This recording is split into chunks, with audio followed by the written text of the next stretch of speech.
Hello everyone, good morning. Welcome back to my channel PSC blog.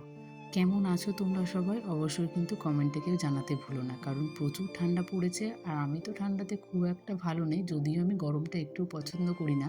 শীতটা আমার ভালোই লাগে, কিন্তু এতটাই ঠান্ডা পড়েছে যে মনে হয় না কোনো কিছু করতে। আর সকালবেলা তো ঘুম থেকে উঠতেই পারি না। তো আজকে ঘুম থেকে উঠেই ব্লগটা শুরু করলাম। এখনও ব্রাশ করিনি, ফ্রেশ হইনি। তার আগে ভাবলাম আজকে থেকে ব্লগটা এভাবেই শুরু করি। ভেবেছিলাম বিছানা থেকে ব্লগটা শুরু করব, কিন্তু ক্যামেরা ধরে দেওয়ার মতো কেউ ছিল না। ও তো সকালবেলা উঠে মর্নিং ওয়াকে চলে যায়।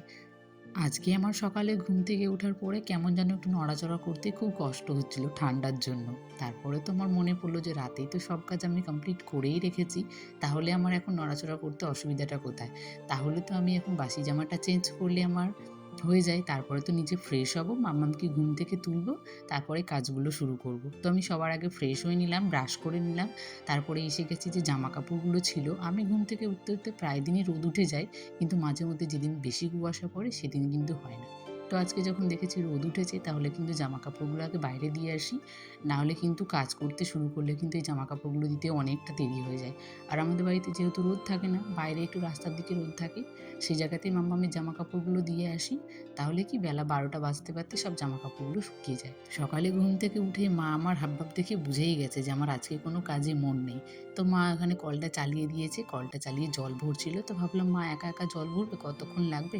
তো আমি একটু হেল্প করে দিলে তাড়াতাড়ি হয়ে যায়। তো দুজনে মিলে জলটা ভরে নিলে অনেকটাই সুবিধা হয়ে যায়, যেহেতু অনেকগুলো বোতল তারপরে বালতিতে নিতে হয়। আর কি বলো তো, ওই ট্যাঙ্কির জলটা আমি শুধু বাথরুমে ইউজ করি, আর বাকি রান্নার কাজে কিংবা কোনো কাজে কিন্তু আমি এই ট্যাঙ্কির জলগুলো লাগাই না। আর আমি ওই যা যা জিনিস থাকে, হাঁড়ি বালতি যা কিছুই বলতে পারো, সব কিছুতে আমি জল ধরে রেখে দিই, যেন আমার রান্নার কাজে লেগে যায়। আর বাসন মাজা এসব কাজগুলো আমি ট্যাঙ্কির জলেই করি।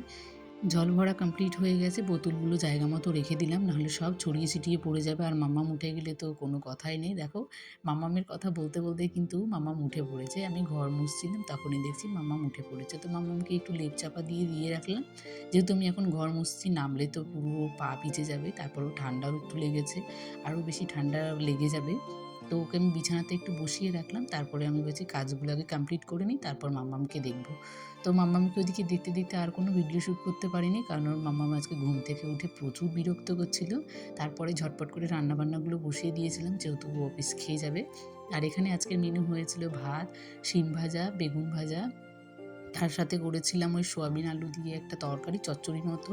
আর ডাল। সোয়াবিন আমি যদিও একটু ভালোবাসি না, তবে আজকে সোয়াবিনটা মনে হচ্ছিল আমার খেতে ভালোই লাগছে। তবে সোয়াবিন আলু আমার ভালো লাগে না, তবে যদি একটু একটু আলু দিয়ে চচ্চড়ির মতো করা হয় তাহলে সেটা একটু ভালো লাগে। আর তোমরা কে কে আমার মতো একটু গরম ভাতের সাথে ঘি পছন্দ করো, অবশ্যই কিন্তু কমেন্টে জানিও তো। আমার কিন্তু ভীষণই ভালো লাগে, আর যদি ঘি থাকে তাহলে কিন্তু আমার আর কোনো খাবারের প্রয়োজনই পড়ে না, মানে কোনো তরকারি। তার সাথে যদি একটু আলু ভাজা হয় তাহলে তো আরও বেশ জমে যায়। কিন্তু আলু ভাজাটা করার মতো আজকে সময় ছিল না, তাই ঘি দিয়ে আজকে ভাতটা আমি খেয়ে নিয়েছি।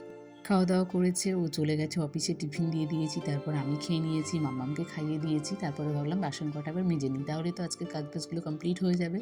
তারপর আবার মাম্মামকে স্নান করাতে হবে, ঘুম পাড়াতে হবে, এখনও অনেক কাজই থাকে। বলি না, সংসারে কাজ কখনো শেষ হয় না, টুকিটাকি কাজ আমাদের লেগেই থাকে। রান্নার পরে আমার খুব একটা বাসন হয় না, যেহেতু আমি রান্না করতে করতে দুটো একটা বাসন হলে আমি মেজে নিই। ওই একটা শেষের দিকে আমার একটা মাথায় চাপ থাকে, রান্নার পরে আমাকে অনেকগুলো বাসন মাজতে হবে।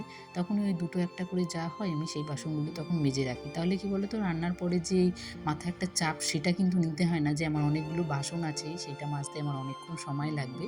তো এই কাজটা আমি করি না, সবসময় করেই রাখি কাজগুলো আমি। যেহেতু আমার গায়ের ওপর যদি কাজ থাকে না, সেটা আমার খুব ভারী ভারী মনে হয়।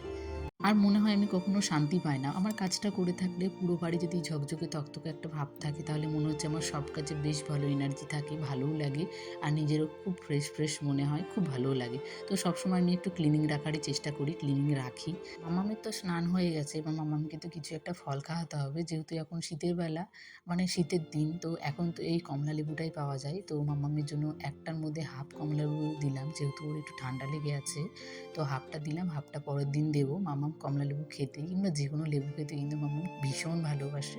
অর্ধেক লেবুটাই দিয়েছি, যেহেতু মামামের ঠান্ডা লেগেছে। তাও এই লেবুটা আমি ওকে রোদে বসিয়ে তারপরেই খাওয়াবো। ওর ঠাম্মি রোদে বসেছিল, তো ঠাম্মি বললো দাও আমি খাইয়ে দেবো, তাই ওকে নিয়ে যাচ্ছে। কিন্তু মামাম কিছুতেই যাবে না। আমি ঘরে বিছানাটা ক্লিনিং করছিলাম, তো জোর করে মামামকে নিয়ে যাচ্ছিল। তো আমি আজকের ভিডিওটা আমি এখানে এন্ড করছি। ভিডিওটি ভালো লাগলে সবাই প্লিজ একটা করে লাইক করে দিও, কমেন্ট করিয়ে দিও, আর নতুন বন্ধুরা এসে থাকলে চ্যানেলটিকে সাবস্ক্রাইব করে দিও। দেখা হবে আবার একটা নতুন ভিডিওর সাথে।